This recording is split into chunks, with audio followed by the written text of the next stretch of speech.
Bab 077. Maafkan saya, Tuan. Menunduk pasrah. Jadi, kau rasa apa? Suara Faro sudah penuh penekanan. Aku rasa, aku akan berakhir di benua Afrika jika salah menjawab pertanyaanmu. Aku rasa bisa, Tuan Muda. Mana mungkin Nyonya menolak Anda yang sangat tampan paripurna. Mengacungkan kedua jempolnya sembari tersenyum lebar. Apa ini tidak berhasil? Anda juga sudah menunjukkan jika Anda sangat mencintai Nyonya.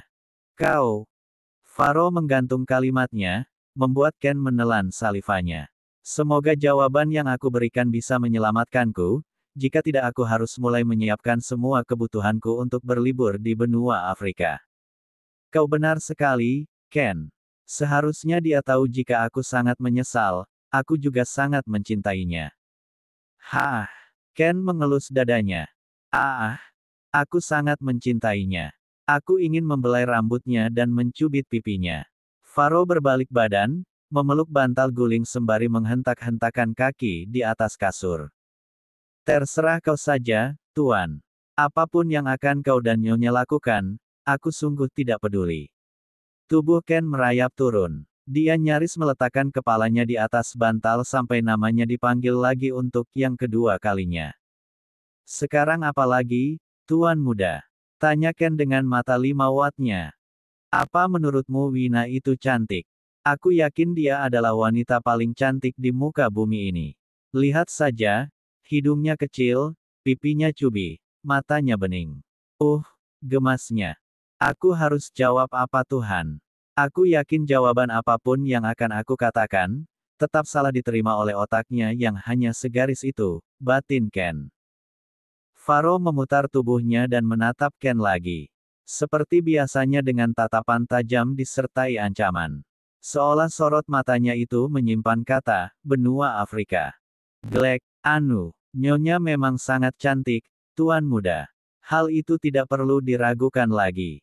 Oh Tuhan tolong selamatkan aku, kali ini saja, aku mohon. Aku belum siap bermain dengan hiena, salah satu binatang khas benua Afrika. Kau bilang apa? Kinaraku sangat cantik. Ken menganggukkan kepalanya diikuti tatapan nanar. Bukankah seharusnya kau senang karena aku menyanjung istrimu? Aku, kan hanya bertanya apa kinaraku itu cantik. Kenapa kau melebih-lebihkan dengan menambahkan kata, sangat? Tunggu, maksudmu kau bilang Nyonya cantik. Lalu aku bilang sangat cantik, dan kau mempermasalahkan kata, sangat, itu. Aku memang hanya manusia. Tempatnya salah dan dosa, tapi tidak seperti ini juga, kan? Batin Ken. Kalau begitu Nyonya memang cantik, Tuan Muda. Kenapa jawabanmu terkesan terpaksa begitu, Ken? Apa menurutmu kinaraku tidak cantik? Apa matamu buta? Hah?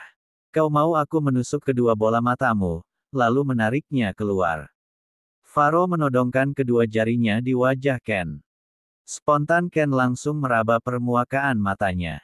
Amit-amit, aku masih ingin melihat kecantikan Dahlia. Lalu apa maumu Tuan? Nyonya memang cantik, seperti yang Anda katakan, Tuan. Matanya bening, hidungnya kecil, pipinya cubi, dan bibirnya tipis. Apa kau puas sekarang? Aku mohon, lihatlah pukul berapa sekarang. Seharusnya aku sudah tidur, besok pagi aku, kan harus mengemudi. Kau mau mati. Faro bangun dari ranjang dan menyilangkan kedua kakinya, menggulung lengannya kausnya sampai menyentuh bahu. Mirip seperti preman yang siap berduel. Apa? Kenapa? Memangnya aku salah bicara apa? Memangnya kenapa, Tuan? Aku tidak bilang bibir kinaraku tipis. Sejak kapan kau memperhatikan bibir istriku? Katakan. Apa diam-diam kau sering mencuri pandang dan melihat wajah Wina? Ken memutar bola matanya, mencoba memutar kembali percakapannya dengan Faro yang sudah berlalu beberapa detik lalu. Keringat langsung merembas di keningnya begitu mengingat bahwa benar, Faro tidak pernah menyinggung soal bibir Wina. Mulut sialan. Kenapa kau tidak berguna di saat seperti ini? Kau justru membuatku susah, Ken membatin mengumpati mulutnya sendiri. Bak, sebuah pukulan yang datang dari bantal guling menghantam lengan Ken. Itu tidak sakit, tetapi membuatnya terkejut sampai terlonjak dari tempat duduknya. Katakan, sejak kapan kau memperhatikan wajah istriku?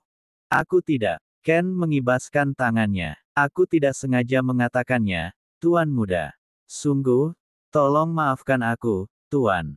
Ken menyatukan kedua tangannya di dada, menatap dengan tatapan minta dikasihani. Kenapa kau yang jatuh cinta, tetapi aku yang gila, batin Ken. Bayangan kata, selamat datang di benua Afrika, sudah menari dengan indah di kepala Ken. Kemari kau, kemari.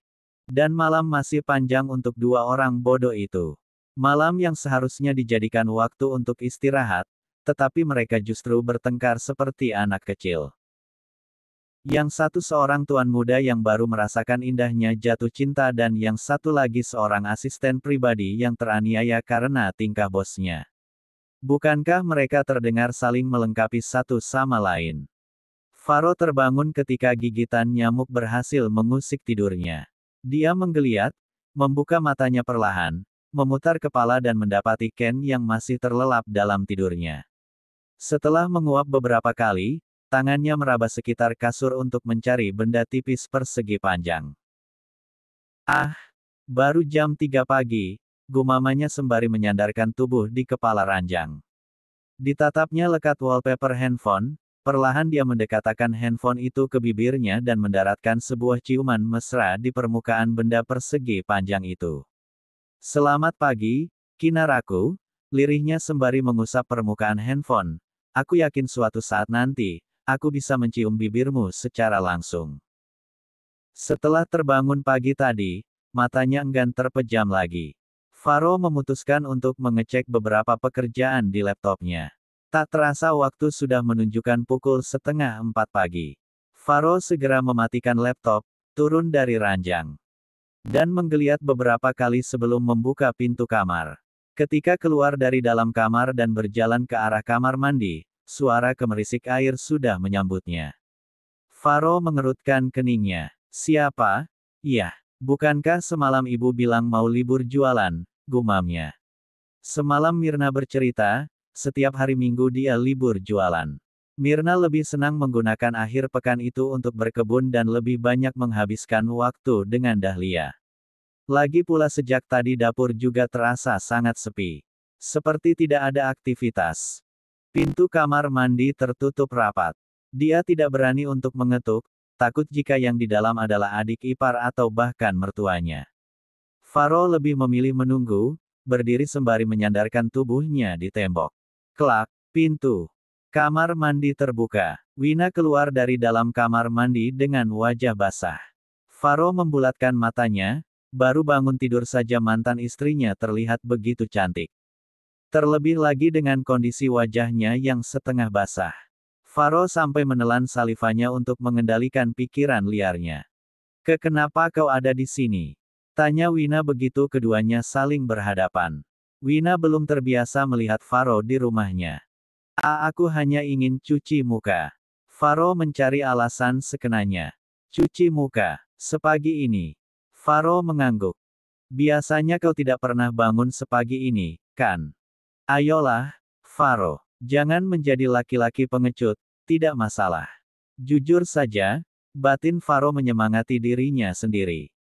Tiba-tiba Faro berjalan mendekat. Menundukkan kepala, matanya mencari keberadaan manik hitam milik Wina. Wina, lirihnya. Sontak Wina menaikkan kepalanya. Akhirnya kedua manik mereka saling beradu. Kenapa? Sepagi ini aku tidak mungkin hanya ingin membersihkan wajah. Faro ingin mengaku saja. Lalu, aku ingin menghadap Tuhan, pemilik seluruh dunia dan seisinya, termasuk pemilik hatimu. Wina memalingkan wajahnya. Aku ingin mencuri hatimu, menikung sepertiga malam untuk mendapatkanmu lagi. Faro bergeser dari tempatnya berdiri. Kau juga, kan? Wina diam. Hati siapa yang ingin kau dapatkan, Wina? Sampai kau bangun di sepertiga malammu. Agra, Faro menebak. Wina langsung menatap Faro dengan tatapan tidak suka. Bukankah Wina sudah pernah bilang sebelumnya, jika dia ingin memutuskan untuk merelakan Agra? Kenapa harus diungkit lagi? Bukan, hatiku sendiri. Aku ingin mendapatkan jawaban dari hatiku sendiri, apakah hatiku ini masih milikmu atau tidak. Faro tersenyum tipis. Menggeser tubuhnya semakin jauh dan mempersilakan Wina untuk lewat. Wina melangkah pelan, samar-samar dia mendengar suara Faro. Maka akan kuminta Tuhan memberikan hatimu padaku. Dek, jantung Wina mulai berdegup kencang lagi. Kamar Faro. Usai dari kamar mandi Faro segera mengganti bajunya. Mengenakan sarung dan menggelar sajadah. Dia sedang menikmati waktunya bersama Tuhan, berbagi dan berkeluh kesah dengannya. Faro menumpahkan semua harapan yang menggantung tinggi, meminta agar Tuhan mau membuka jalan untuk hubungannya dengan Wina. Dia memilih sepertiga malam terakhir sebelum azan subuh berkumandang. Kamar Wina. Tak jauh berbeda dari Faro. Di dalam kamar yang sepi itu pun Wina sedang terisak, memutar bulatan tasbih secara perlahan sembari menyebut asma Allah. Harapannya hanya satu, diberikan segala yang terbaik untuk hidupnya, termasuk soal pasangan hidup. Saat ini waktu sudah menunjukkan pukul 7 pagi. Mirna sedang sibuk di kebun belakang. Dahlia sedang mencuci sepeda kesayangannya. Ken sedang bersiap-siap, merapikan semua berkas. Sementara Faro sedang duduk di teras depan rumah bersama Wina, ditemani secangkir kopi dan susu ibu hamil. Aku harus segera pulang, Wina. Sebenarnya, tidak begitu banyak pekerjaan yang menungguku. Yah, seperti yang kau tahu, Ken sudah mengurus semuanya, tetapi aku tidak enak jika berlama-lama di sini, sedangkan status kita. Faro tersenyum getir sebelum melanjutkan kalimatnya. Bukan lagi sepasang suami istri. Wina meraih gelas susu dan meneguknya perlahan. Keputusanku masih sama, Wina. Aku ingin kita rujuk, membina kembali rumah tangga yang insya Allah sakinah, mawadah, warahmah. Bersamamu. Wina menggigit bibir bawahnya dengan mata berkaca-kaca.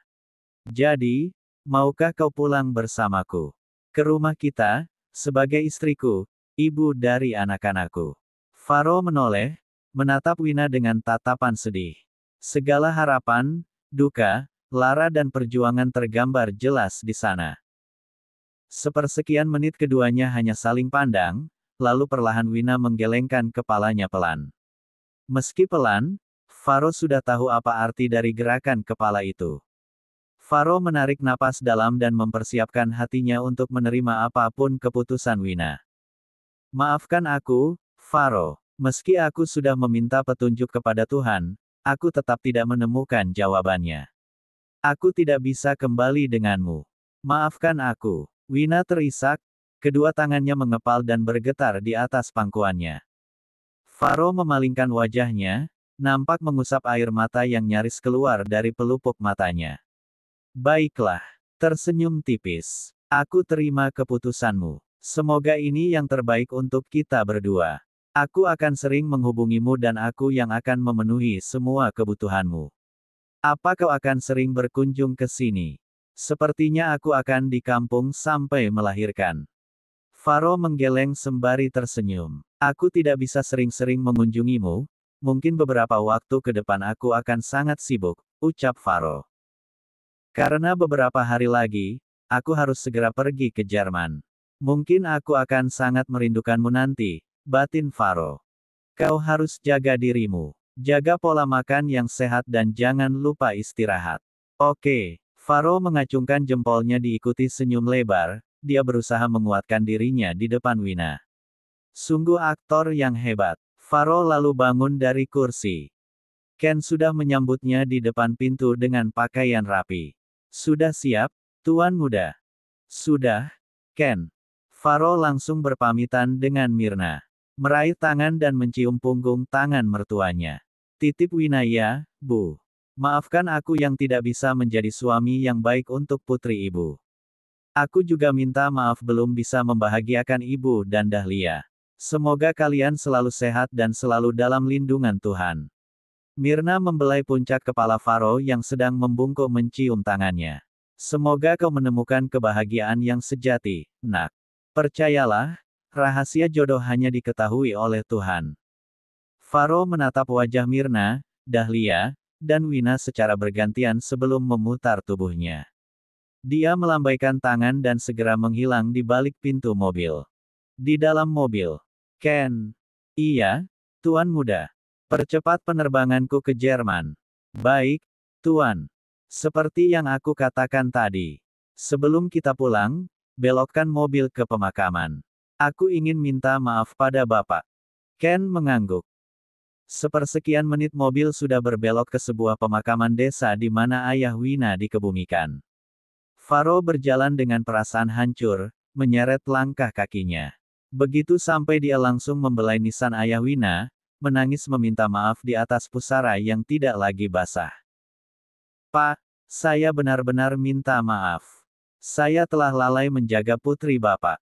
Saya tidak bisa menepati janji saya untuk menjaga Wina. Tidak bisa memenuhi amanat terakhir dari Bapak, tetapi saya akan bertanggung jawab sepenuhnya terhadap Wina dan cucu Bapak. Bapak akan segera punya cucu, laki-laki, Pak. Semoga kelak cucu Bapak menjadi laki-laki yang lebih bertanggung jawab. Faro menundukkan kepalanya dalam. Air matanya sudah menganak sungai, menyesali setiap perbuatan buruknya terhadap Wina, bahunya sampai berguncang hebat. Jeder, tiba-tiba warna langit berubah menghitam dengan kilatan petir di atas sana. Ken segera berlari, membuka mobil dan mengambil payung untuk melindungi tubuh Faro. Hujan pun mulai turun. Bahkan langit saja mengerti dukaku, tetapi kenapa Wina tidak mengerti? Batin Faro. Tuan Muda, bukankah itu nyonya? Ken menunjuk Wina yang sedang berdiri di pintu masuk pemakaman. Faro langsung menoleh, dia mendapati Wina sedang berjalan mendekatinya dengan baju panjang dan kerudung. Faro bangun, berlari sempoyongan menghampiri Wina. Berikan payungnya padaku, Ken. Mengambil payung dari Ken. Wina, kenapa kau ada di sini? Segera memayungi tubuh Wina, sedangkan tubuhnya sendiri dibiarkan terkena air hujan. 10 menit sebelumnya. Flashback on. Wina terduduk sembari terisak menatap mobil Faro yang semakin jauh dari pandangan matanya. Dahlia berjongkok, berusaha membantu sembari memapah tubuhnya untuk kembali ke ruang keluarga. Ruang keluarga. Mas Faro mau pergi ke Jerman, Kak. Kemungkinan tidak akan kembali ke Indonesia dalam waktu dekat. Dahlia menyodorkan segelas air putih untuk Wina. Kakak juga sudah berusaha, Lia, tetapi kakak tidak mendapat jawaban apapun. Meraih gelas itu dan segera meneguknya. Lia takut. Kakak bukannya tidak mendapat jawaban, tetapi kakak sedang mengingkari jawaban itu sendiri. Bukankah kakak merasa kehilangan? Hati kakak sakit. Itulah jawabannya, Mas Faro adalah orang yang kakak cintai. Dahlia berjalan ke kamar dan membuka meringankan beban kakak. Dahlia menyodorkan kerudung segi empat berwarna coklat muda pemberian ayahnya sebelum meninggal.